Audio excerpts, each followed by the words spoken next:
Not everybody wants to or can spend $200 on a pair of headphones. And with such a massive amount of headphones sitting underneath the $100 price point, it can really be hard to separate the good from the bad.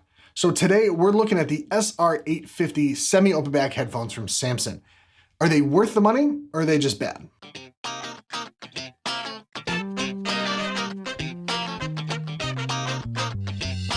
What's going on, everybody? Jeremy with Detroit Tech. We're talking about budget headphones today. Now, I've seen Samson actually creeping up in the budget audio conversation a bit recently.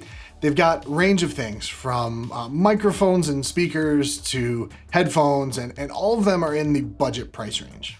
Under our scrutiny today are their relatively well-selling SR850 semi-open back headphones. We're going to eschew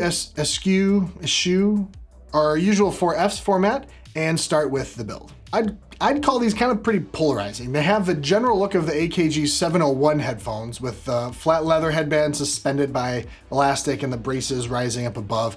I think those are plastic though, which I guess could be good because it saves on price. They're relatively solid for being basically all plastic build, no real creaks, anything like that. The ear cups have a bronze sheen to them, not bad, just not great for me either way, just kind of blends into the background. While the build is fine, if not exceptional, the fit leaves something to be desired for me.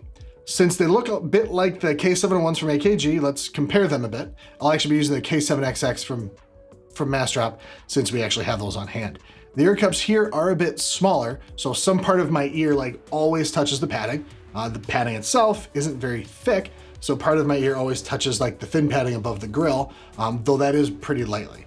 My ears got hot after 20 to 30 minutes, and the clamping force for me is a bit much, though I have, I guess, relatively large head. I will say this though, they are light and sit lightly on top of your head. The headband design is a pretty comfortable one. Now that's out of the way, how do they sound? First off, these are rated at 32 ohms impedance, so you won't have any trouble running them off of basically any device you have with a headphone jack. So basically my phone is completely out of the question unless I really want to have a bunch of dongles. These are definitely not a neutral headphone. They have a bias towards the high and the low end with a bit of de-emphasis on the mids, so V-shape EQ.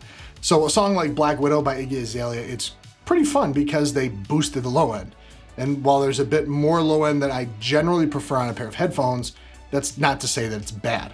It stops short of muddy, but when there is a ton of low bass, mid bass information, definitely can stray into the muddy area. Welcome Home by Coheed and Cambria. It's one of my favorite songs for testing that in particular.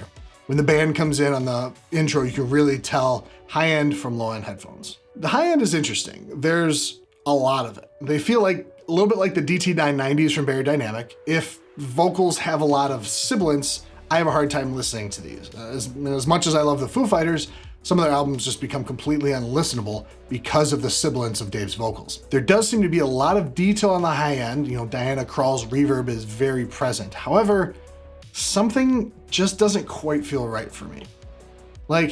Have you ever looked at a picture and seen every little line, every little crag in detail? There's just so much detail, but something about it doesn't feel right, feels processed. Then you find out the picture used that artificial sharpening afterwards and boosted the detail. That's what the high end on these feels like. It seems I don't know, it's a bit insincere. It's like they use the sharpening tool after the fact. I really hope that makes sense. It doesn't feel as organic as something like, the Hyphaman HE4XX, albeit those are planar magnetics. Even the DT90's high end feels more right. Now the mids seem a bit recessed. They're not terribly present. Vocals are easily understood, which is good. All the instruments that sit in the mids just seem to kind of take a little bit of a back seat. The vocals do seem pretty upfront and intimate, and that's because of, amazing segue incoming, wait for it, the soundstage is pretty confined. I'm pretty happy with that one, very pleased. I'm not terribly surprised since these are semi-open back. I almost always listen to an open back pair of cans, so stands to reason they'd have a bigger soundstage. That's not to say the stereo imaging on these are bad though.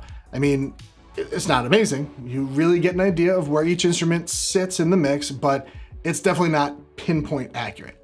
To be fair, I'm always comparing a product soundstage to $7,000 pair of S3H from Atom Audio. I got to listen to those one time and I'm completely ruined for life.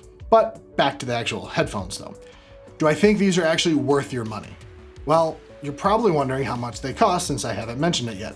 These sit right around the $50 price point depending on the seller and if there's a sale happening or something like that. I think these would be an alright buy for you with a couple of caveats. Obviously, you need to like the boosted high end and the low end.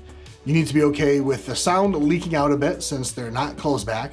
And finally, if you can't spend any more than this on headphones, I'd say go for it. However, if you're looking something with a bit of a flatter response, I'd go with something like the Sony MDR7506 headphones. Those are about $30 more expensive. Basically though, these headphones are fine if you just need something to throw music on in the background and don't really want to pay attention to it. If you want to sit down and just listen to every little detail in Rush's 2112 Overture, you're better off somewhere else. So thanks for watching, everybody. If we helped you make the most out of your money, hit the thumbs up and subscribe. Otherwise, I guess hit the thumbs down. Either way, let us know in the comments below what your favorite headphones are under $100, and we'll catch you in the next one.